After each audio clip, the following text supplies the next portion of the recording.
Oh no! Hmm.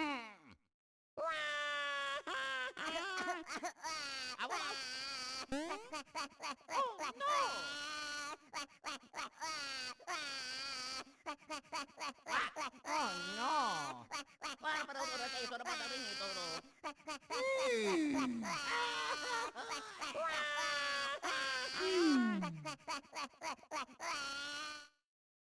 Hey guys, welcome back to Mario and Luigi Partners in Time. Last episode, we entered the Koopaceum and Princess Peach got eaten by Petey Piranha.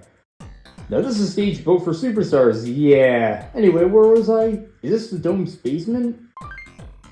This time, we're going to be exploring the caves beneath the Gritzy Desert, or the Gritzy Caves as it's called, although in the Spanish version, it's actually called Beneath the Koopaceum. For some odd localization reason, I guess. I don't really know what the logic behind that was. Either way, we have a fire we can put out, and if the map logo is any indication, there's a shop behind here. Hey, this here's a secret money mart for folks in the know. I wonder how they keep a steady source of income in such a remote location, and if the shop's secret. Check out all them items. They basically have your standard things like we'd see in Peach's Castle. They also have some bros items you can use.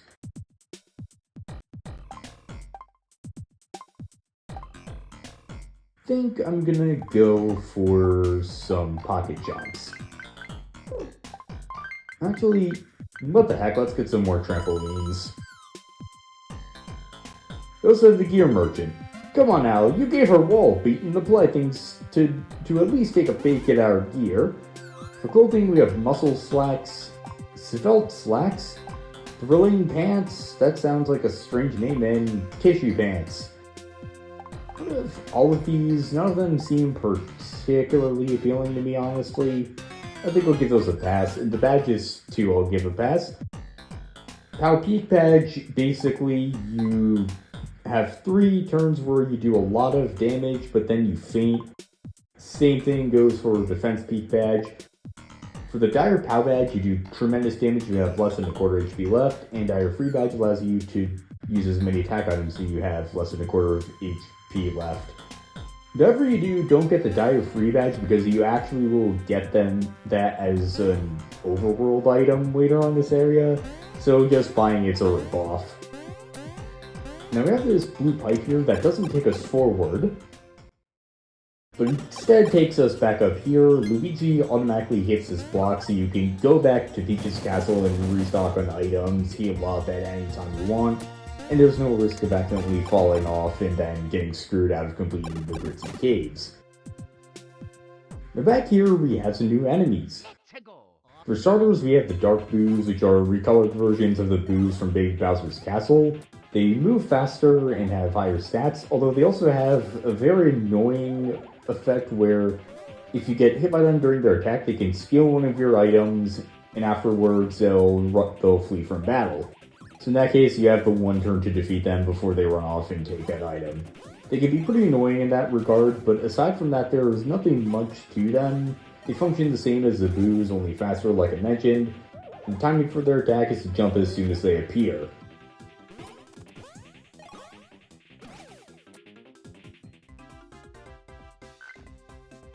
Give us a one-up mushroom, that's very welcome. And I believe yes, here we go, second new enemy. These are Snifferos. Let's see what they do first. So what this guy does is that he'll stand in front of one of the bros, open his sarcophagus, then the Sniffit in the sarcophagus will shoot a bullet at you, then so will the one on top. Now sometimes he'll fake you out and the Sniffit on top will actually fire before the one sarcophagus. You can tell which order they're going in because if the sarcophagus opens towards the screen, then the one in it will fire first and the Sniffero itself will go second. But if they do it the opposite way, then, well, if it opens away from the screen, then the Sniffero will shoot first and it's the fake out attack. Now they also have that rocket attack you just saw where they can zoom up onto the top screen and come back down the loop. The timing, well, the tell for that one is a little weird. You want to pay attention to the direction they're facing when they leave the top screen. If they're pointing to the left, they're going to charge Luigi, and if they're pointing to the right, they're going to go for Mario instead. We also have a bean here, but first I want to emerge from beneath this bomb to show that you can actually stun and lock enemies by burrowing up beneath them and then hammering them. After you burrow up beneath them, they'll be stunned for a few seconds, so you can use that. To land a first strike.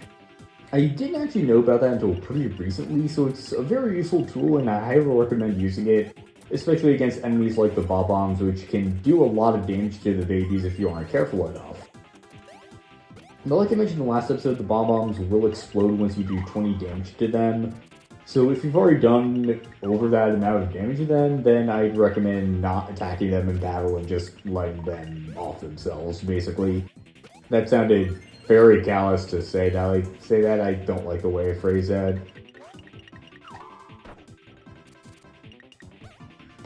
Crap. As you see, his explosion did out half of Baby Mario's HP, so you want to be very careful when the babies are fighting them, because they can easily wipe them out. And there's the free free badge I was talking about, unlike the one you have to spend your hard-earned money for, that's basically a ripoff. We could roll along that ledge, but as you can see, there's the one bag that's in, so, well, we can't do anything about that. And I believe the dark boos are weak to ice, so let's try out the XY tip with the flowers.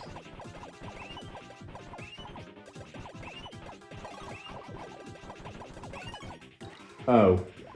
Well, I was wrong.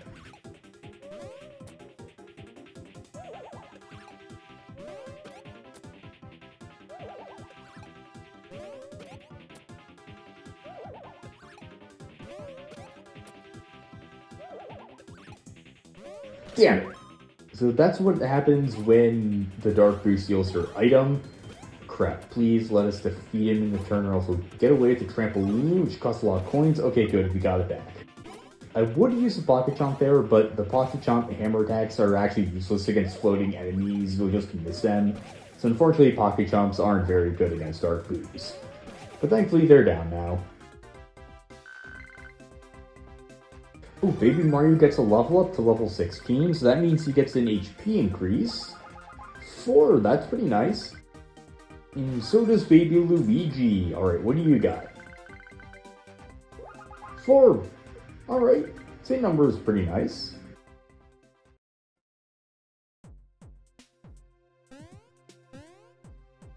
There's nothing else to do in this. Actually, no, before I say that and then embarrass myself, there's a bean spot there, and I did end up embarrassing myself, but in a completely different way. You really can't see the future, and sometimes I end up surprising myself. Now going on to the right, there's going to be another area with a lot of enemies and items. 5 trampolines. They're, like I said, this game hands out bros items like, I don't even know, handouts, I guess? It hands out a lot, and like I mentioned a while ago, it's basically like paying for magic restoration items, but you immediately get the attack instead. It functionally does feel a little weird at first glance, but once you actually see how it's implemented, I do think the Bros Items feature is actually works very well in this game. Although I've already harped on about that, so I won't harp on about it any further. You want to check the upper areas of... you want to check the upper perimeters of these areas, because sometimes you'll see those grates that the babies can tunnel into. There's 20 coins there, and we want to hit this block to move further. I'm going to go down here... crap. Alright, what are we doing? Let's use the Smash Eggs. Those seem like perfect fits for taking out Dark Boos.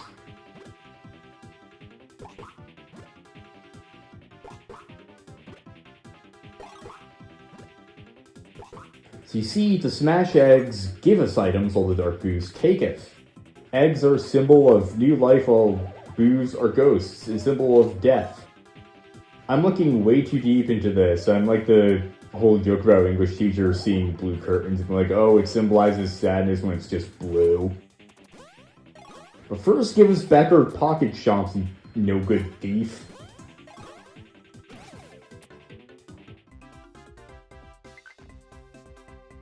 Give us trampoline as a drop. That's very generous of you. Maybe I was too harsh on you. I wanna... Okay, run away from... Let's go. Now that the dark boos are taken care of, let's do what I've always wanted to do and roll along the edge of a cave. I mean, more like just roll, not specifically along the edge of a cave, and yoinks!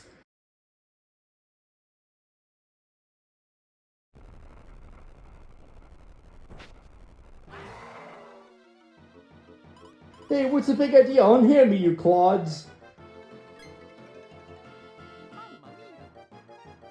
Hey, stop me, fellas. Boogie up here and cut me loose, will ya? Me shrew, me axe air. Bust me out or I'm a snack for sure. I'm doing the same thing again. Come on, we're pals, ain't we? I gave you the dirt on the secret entrance, didn't I? Now it's your turn to be good eggs or it's curtains for me. Come on, hurry up. Yikes!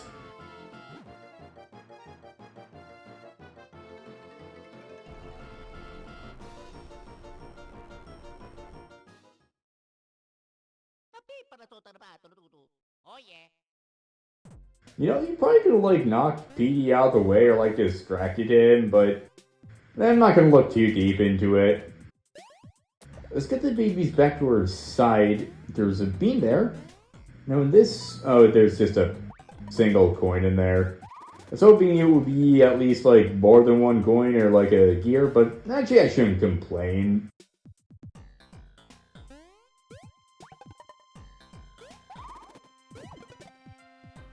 There's a bean in that ledge, be sure not to miss that. We also have one of these smiley things from Superstar Saga. Again, a bunch of bottles. I don't know how they could have ended up down here. It's a really weird place to be. Super drop. Hey, Luigi. Mario. The crap. Okay. Luigi. Crud. Okay, that's not good. You know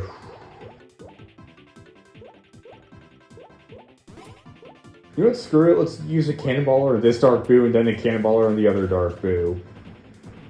AYXB. Axib. 119 damage. Okay, I like it. Thieves shall be punished with extreme prejudice around these parts. AXYB. Axib. Lucky hit 145 damage. I could have sworn I got the timing right on that, okay. Anyway, let's take care of these guys and be done over with this. Exterminate the lives of the thieves and their counterparts. Or companions, or whatever the kids are saying these days. I am very tired, if you can't tell. Anyway, Mario gets a level up to level 16. We got a 2, and that roulette was looking very good.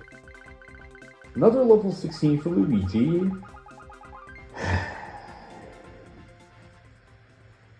Let's just move along. Is that a ship bag, I want to say? I can't... Or maybe it's like a ship bag with the mushroom logo instead. I can't quite tell. And can I just say how beautiful that background looks? It looks like it's some kind of underground cathedral. I have to say, the 2D art in this game goes really unappreciated, and it's a shame because of just how gorgeous it all is. Especially that one. I just love the aesthetic there. Now here there's a skull of a 3-eyeball thing that's pretty creepy, not gonna lie. I don't want to imagine what that thing must have looked like when it was alive. Oh, you mock me, game. Every time I do one of these, I'm going to be forever reminded of the time I got the 50 and then my recording equipment screwed up and made it unviable to use in the video. Let's try this again, attempt number 2.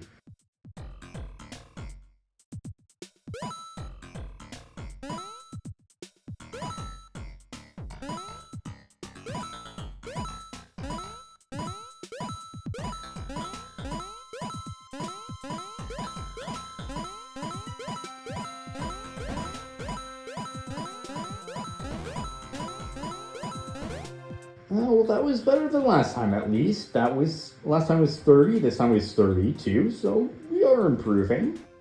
And we're at 1925 coins.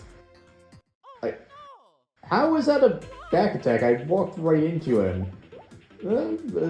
I guess I won't question it.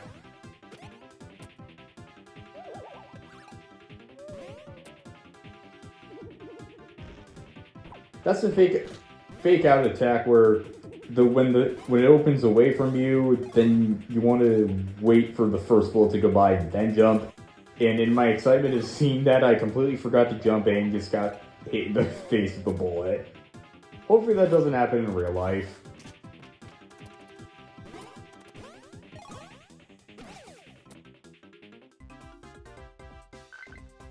That trampoline is a drop. With this area cleared out, we have another one of these gear things. Let's have the babies drill in, and here we have another sort of mini-game, although it isn't really one. Listen up, y'all. Spin the cog below and 3 targets will appear. Coin, shroom, and flower. Score some targets with water. If the target you hit matches the target down below, you win. You can actually jump while he's talking. I'm gonna have the babies drink about 6 drops. Basically, this is a roulette. The bros spin, and you want to hit one of the icons while it matches one on the bottom screen. You don't get any penalties for getting it wrong, though, and it's also just pretty easy, because we were literally just handed the first 2 on a silver platter. And even when it's moving faster, even if the icon is completely off the screen, it still counts for some reason. Like, look here. That coin was well off the screen, but it still counts for some reason. It's weird. But once you leave this area and try to come back, that money mall will be completely gone, and you can never play this minigame again. So, like the desert speed thing in the above land, or whatever you want to call it, this just kind of exists and is sort of a minigame, but isn't really. It's a little strange, but that's really all I have to say about it. You have 20 more coins. I also really like the way that these piranha plants creeping up along the wall look. It gives the vibe of like a cave carving. I've always been fascinated by those, especially the more intricate ones. So I really appreciate that whole mural thing they got going on, along with like the giant stone piranha plant leaves. But now that that's done, we've made it to the Gritzy Caves, and unfortunately Kylie has also been eaten by Petey Piranha. So next episode of Mario and Luigi Partners in Time will be going further into the Gritzy Caves and hopefully rescuing her. See you guys then.